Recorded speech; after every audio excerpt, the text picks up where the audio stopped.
चलिए अपन यहाँ पे टैली लाइन ओपन करते हैं। बताइए अपन ने अपनी कंपनी को पासवर्ड किया था ना, कंपनी का नंबर कितना है?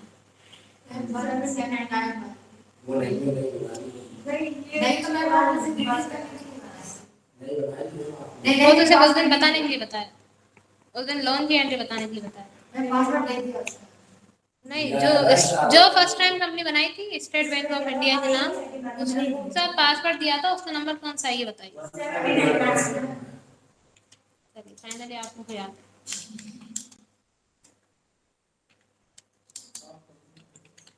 क्या? नहीं, हमें तो याद था, इसलिए तो हम उस पर कर्सर रखे हुए थे 79। अगर हमें याद नहीं होता तो हम उस पर कर्सर क्यों रखते? चलिए अब हमने लास्ट क्लास में आपको बता दिया था बैंक में कैश जमा करना, कैश निकालना और लोन की एंट्री करना। अब नेक्स्ट काम बैंक में रहता है संपत्ति खरीदने का।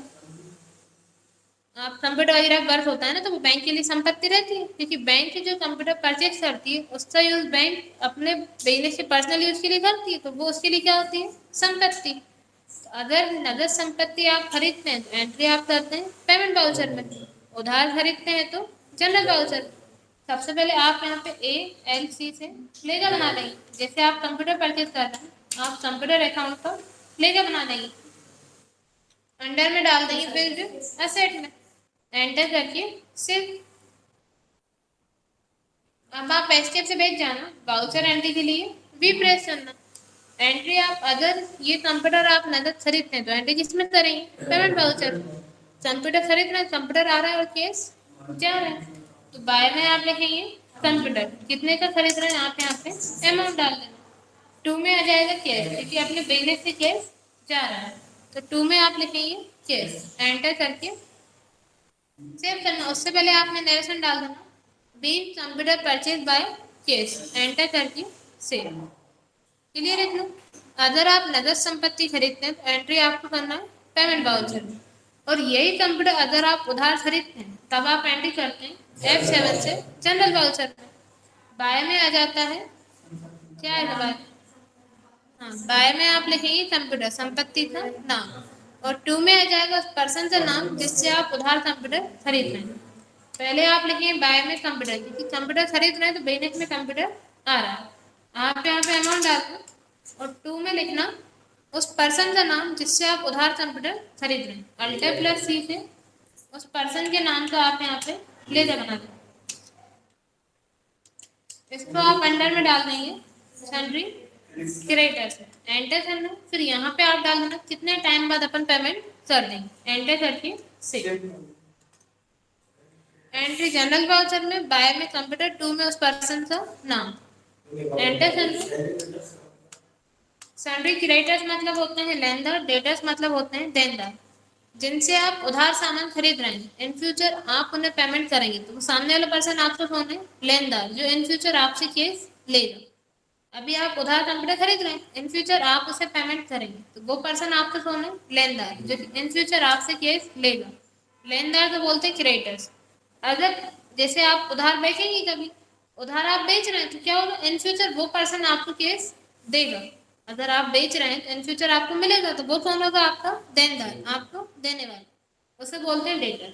अभी अपन खरीद रहे हैं, इन फ्यूचर अपन को पेमेंट करना, तो वो पर्सन क्या होगा? अपन से लेगा, लेनदार है, आप उसे अंडर में डाल देंगे सन्ड्री क्रेडिटर्स। एंट्री हो जाएगी जनरल वाउचर में, बाय में कंप्यूटर, टू में उस पर्सन का नाम, नरेशन डालना being computer purchase on credit, enter करके सेव। चलिए अब अपन एस्केप से देख चलते हैं। अब आप जब बैलेंस शीट के लिए बी प्रेस करेंगे तो आपको बता दें फिर एसेट में कंप्यूटर कितने का आपके पास? 50,000। 25 का आपने उधार, टोटल कंप्यूटर कितने का आपके पास? 25,000। ठीक है, अपनी एसेट है 50,000, सॉरी टोटल कितने का है? 50,000 का। अब जब आप इस कंप्यूटर का यूज करने के बाद इसको सेल करेंगे तो कोई भी पर्सन ये आपसे 50,000 में नहीं लेगा। अभी आपने 50,000 में खरीद तो लिया, अब आप इसका यूज करेंगे बैंक में। अब इसका यूज करने के बाद जब आप इसको सेल करेंगे, कोई भी पर्सन आपसे ये कंप्यूटर 50,000 में परचेज नहीं करेंगे, नहीं लेंगे, कम मिलेगी, तो वो क्या हो जाएगी? इसके लागत मूल्य में कमी, उसको बोलते हैं डेप्रिसिएशन, मूल्य ह्रास। मूल्यह्रास क्या होता है? किसी भी स्थायी संपत्ति का निरंतर प्रयोग करने से उसके लागत मूल्य में जो कमी आ जाती है उसको बोलते हैं मूल्य ह्रास, डेप्रिसिएशन। फिर आप क्या करेंगे इसमें? डेप की एंट्री करेंगे। अब डेप की एंट्री किसमें करेंगे? आप उसकी वाउचर एंट्री करेंगे F7 से जनरल वाउचर। अब जनरल वाउचर में एंट्री क्यों कर रहे हैं? क्योंकि अपन अपनी संपत्ति पे डेप ला रहा है, डेप लाने से न केस आ रहा है न केस जा रहा है, केस का लेन देन नहीं हो रहा। और ऐसी एंट्री जिसमें केस का लेन देन नहीं होता वो एंट्री किसमें होती है? जनरल वाउचर में। जिसमें केस का लेन देन नहीं होता वो एंट्री आप करते हैं जनरल वाउचर में। ठीक है, तो अब आप जनरल वाउचर में एंट्री करेंगे, डेप तो आप इसमें लिखेंगे बाय अल्टर प्लस सी से डेप का लेजर बना लेंगे, डेप अकाउंट। अंडर में आप इसको डाल देंगे इनडायरेक्ट एक्सपेंसेस, एंटर करके सेव।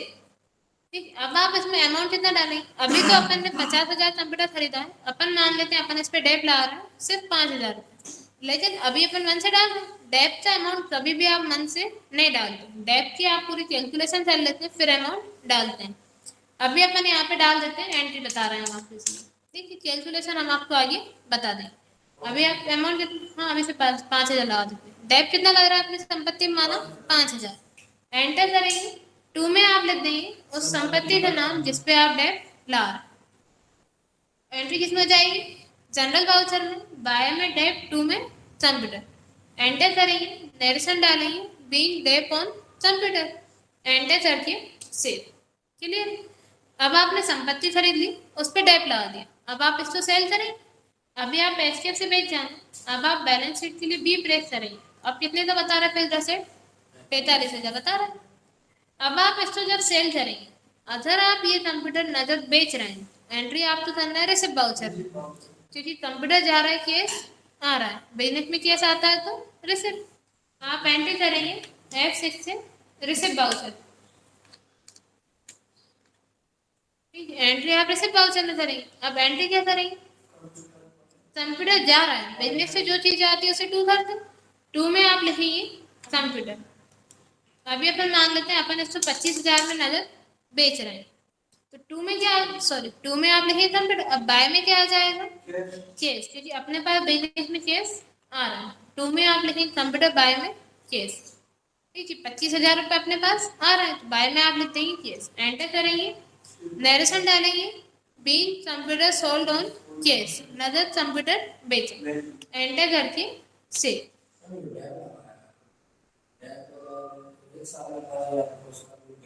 अभी से मन से डाला है, कैलकुलेशन बताइए हम अभी से मन से डाल के बता दी। हाँ, जो लागत मूल्य कम हो जाता है। अब आप इसमें, अभी तो आप नगद बेच रहे थे, अब अगर आप यही कंप्यूटर उधार बेचते हैं तब आपको एंट्री करना है जनरल वाउचर में, क्योंकि उधार बेचने में इसमें कैश का लेन देन नहीं होगा, तो एंट्री आप इसमें करेंगे F7 से जनरल वाउचर में। उधार बेच रहे हैं तो बिजनेस से कंप्यूटर जा रहा है, कंप्यूटर टू में ही आएगा। अब बाय में क्या आएगा? उस पर्सन का नाम जिसको आप बेच रहे हैं, क्योंकि वो कौन है? पाने वाला। आप अल्टर प्लस सी से उस पर्सन के नाम का लेजर बना देंगे। अंडर में आप इसको डालना सन्ड्री डेटर्स में। अब डेटर्स कौन होते हैं? देनदार, जो इन फ्यूचर अपन को केस देंगे, अपन को मिलेगा, तो ये अपने कौन है? देनदार, जो इन फ्यूचर अपन को देंगे। एंटर करके आप इसे यहाँ पे सेव कर देंगे।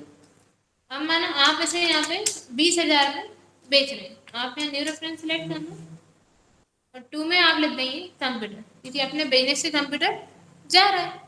एंट्री किस में करेंगे आप? जनरल वाउचर में। बाय में आप लिखेंगे उस पर्सन का नाम और टू में लिखेंगे उस संपत्ति का नाम जिसको आप बेच रहे हैं, एंटर करके सेव। चलिए, अब इतने में कोई डाउट हो तो पूछ लीजिए।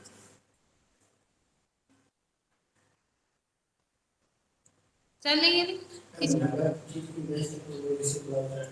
नगद बेच रहे हैं तो केस आ रहा है तो रिसिप्ट वाउचर में होगी, लेकिन उधार बेच रहे हैं तो हाँ तो केस जा रहा है। और अगर आप उधार खरीदें या उधार बेचें, दोनों ही कंडीशन में कैश का लेन देन नहीं हो तो वो एंट्री जनरल वाउचर में हो जाएगी। क्लियर? इतने में कोई डाउट नहीं। एंट्री चल रही है आप लोग। अगर आप नगद खरीदते हैं तो पेमेंट, उधार खरीदते हैं तो जनरल, नगद बेच रहे हैं तो रिसिप्ट, उधार बेच रहे हैं तो जनरल, और डेप लाने की एंट्री भी आप इसमें करेंगे जनरल वाउचर। ठीक है, चल लेंगे इतने एंट्री। अब इतने में कोई डाउट हो तो पूछिए, वरना इसकी कैलकुलेशन और बता देते हैं।